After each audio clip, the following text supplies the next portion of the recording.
Hola, soc la Míriam Ativi. A xarxes socials creo contingut sobre identitat, lluites socials, antiracisme, perquè crec que és essencial entendre el món en el que vivim i com podem fer-lo una mica millor.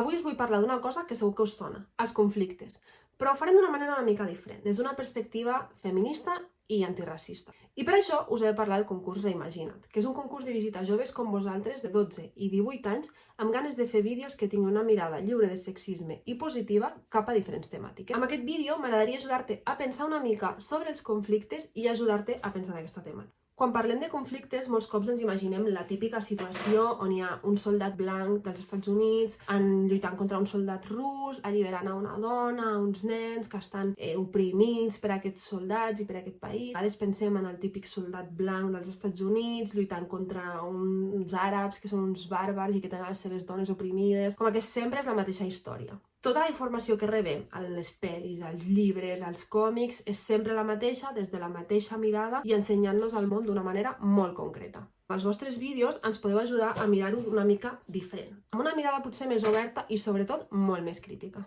Que ens ajudi a entendre una mica les coses que han passat, però també que ens ajudi a mirar amb esperança al futur. No sé com ho veureu vosaltres, però en el dia a dia ens trobem amb moltes situacions de conflicte, que no sempre són necessàriament violentes. A vegades són que no ens posem d'acord, que hi ha incomoditat. Si ets una persona racialitzada, potser has sentit coses com sembla que no ets d'aquí, tota la gent d'aquest país es comporta d'aquesta manera, i quan veus una situació així, sembla que has de callar i callar la teva incomoditat. Sentim prejudicis i per tant hi ha una situació de conflicte. Però com hauríem de reaccionar? Hi ha moltes maneres de fer-ho, segur que cadascú té la seva i a mi m'agradaria conèixer-les. A vegades també passa que les situacions de conflicte són amb algú que té més poder que nosaltres. El professor, la professora, els pares i mares. Com podem reaccionar en una situació de conflicte així? Si aquesta persona té una actitud injusta, masclista, racista, creieu que li podem dir? Conflictes, evidentment, no només es donen en un nivell local o entre persones, també es donen entre països. Es donen conflictes entre dos països, entre grups de països o fins i tot entre grups dins del mateix país. A nivell internacional, aquests conflictes són bèl·lics i parlem de conflictes bèl·lics quan parlem de guerres. Les parts no sempre estan en situació d'igualtat. Per exemple, si parlem d'Israel i Palestina, de què creieu que estem parlant? També tenim casos com Ucraïna, el Congo, Sudan. No molt lluny d'aquí també hem tingut conflictes i han estat conflictes bèl·lics. Si pregunteu als vostres avis i àvies o als avis i àvies de les vostres companyes, segurament us puguin donar records que tenen sobre conflictes bèl·lics que hem tingut molt a prop. Però qui creieu que és més vulnerable en una situació de conflicte bèl·lic? És una mica difícil d'imaginar perquè tu no t'imagines normalment en un conflicte d'aquest estil. Però si mires al teu voltant i penses qui ho passaria pitjor en una guerra, comença a ser una mica més fàcil de veure. Imagina't al carrer on vius. La gent que té cotxe podrà escapar-se abans que la gent que no té cotxe. De la mateixa manera, les dones, que normalment estan a càrrec de les cures, tindran més dificultats per marxar-se i deixar enrere aquelles persones que estaven cuidant. En els conflictes armats, moltes vegades qui més pateix són les dones i els nens i nenes per també situacions de violència sexual. La guerra deshumanitza i això ja fa que hi hagi persones que són doblement víctimes. Això és la interseccionalitat. Les experiències no són les mateixes per a tothom i estan atravessades per la seva raça, la classe social, la identitat de gènere, l'orientació sexual. A vegades pensem molt en com ens afecta una situació, però no pensem en com afecta aquelles persones que parteixen d'unes condicions diferents a les nostres. Com ho veieu, això? Si feu un vídeo, crec que seria molt important tindre en compte el tema de la interseccionalitat. M'agradaria molt si a més fossin experiències o pròpies o directament de persones que tinguin a prop o que conegueu de molt a prop.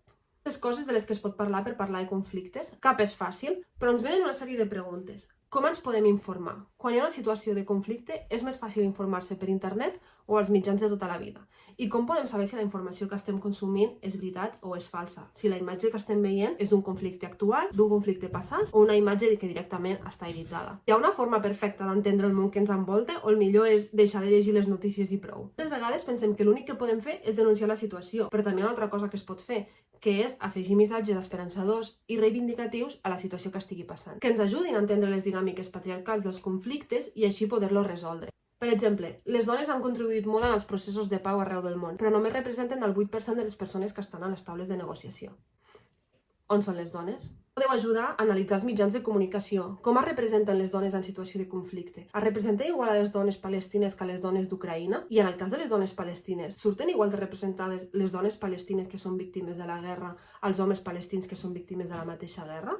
Quines diferències hi ha en la representació entre els homes i les dones? Creieu que és casualitat aquesta diferència en la representació? I hi ha més coses. Als Estats Units, la lluita per la prohibició de les armes està liderada per noies i per persones no binàries. Les heu vist als mitjans de comunicació? Dieu que l'activisme juvenil es pren prou en sèrio? I quin paper pot tindre en la resolució de conflictes? I per acabar, la importància del suport comunitari. Quin paper tenen les associacions de barri i les comunitats locals? A Barcelona hi ha hagut moltes manifestacions per Palestina. Sabeu quines organitzacions les estaven muntant? Què fa que aquelles persones en concret s'hagin ajuntat en aquella organització en concret per muntar aquella manifestació en concret? Les uneix el gènere, la identitat, l'origen, la cultura, la religió... En resum, sempre que es parla de conflictes bèl·lics, es parla de la mateixa manera. I crec que en comencem a estar bastant cansats. Ara tens l'oportunitat de fer-nos-ho veure amb uns altres ulls. I tenim moltes ganes d'escoltar el que heu de dir-nos per obrir la ment. Si vols tenir més idees i entendre millor la temàtica, pots veure el vídeo de l'Abril Rodríguez i així veure com pots fer un vídeo amb una perspectiva de gènere i LGTBI. Esperem veure el teu vídeo molt aviat.